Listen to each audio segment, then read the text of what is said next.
नमस्कार, radio money 9 पर आपका बहुत बहुत स्वागत है। मैं हूं आपके साथ अभिषेक गुप्ता और आप सुन रहे हैं कॉर्पोरेट सेंट्रल।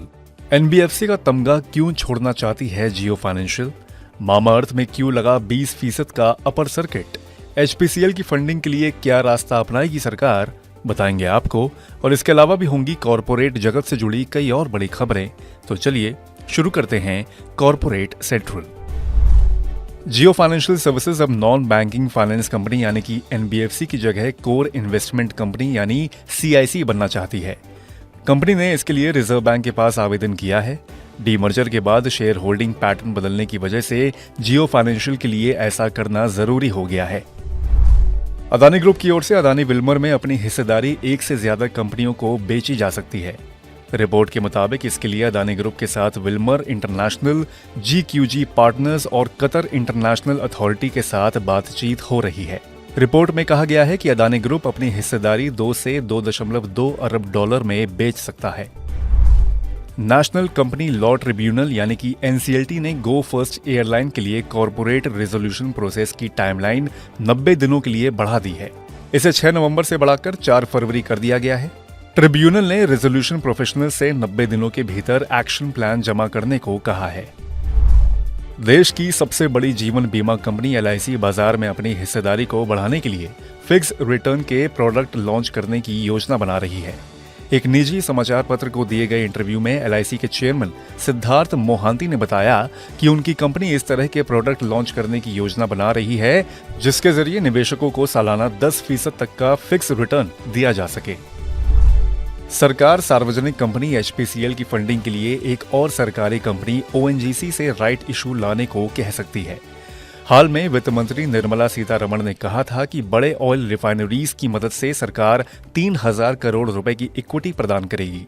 इस राइट इशू से करीब 16,000 करोड़ रुपए जुटाए जा सकते हैं।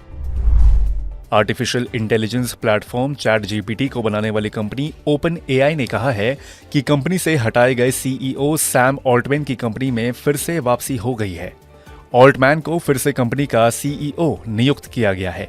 पिछले हफ्ते ही सैम को कंपनी से निकाला गया था। Online meat seller startup Zappfresh ने 30 करोड़ रुपए का फंड जुटा लिया है। इसमें आहा ventures, HT media, unity SFB और हाइफर इम्पैक्ट जैसी कंपनियों ने निवेश किया है। इस फंड की मदद से कंपनी अधिग्रहण और विस्तार करेगी। बुधवार को खुले 4 आईपीओ में आज दूसरे दिन भी शानदार निवेश हुआ। गुरुवार को टाटा टेक का आईपीओ करीब 15 गुना, फ्लेयर राइटिंग इंडस्ट्रीज का आईपीओ 6.46 गुना, गांधार ऑयल रिफाइनरी का आईपीओ 15.77 गुना और फेड बैंक फाइनेंशियल सर्विसेज का आईपीओ 0.92 गुना सब्सक्राइब हुआ। इस हफ्ते आने वाले 5 आईपीओ से करीब 7,000 करोड़ रुपए जुटाए जाने की उम्मीद है। मामाअर्थ की पेरेंट कंपनी होनासा कंज्यूमर के शेयरों में गुरुवार को 20% की उछाल देखी गई।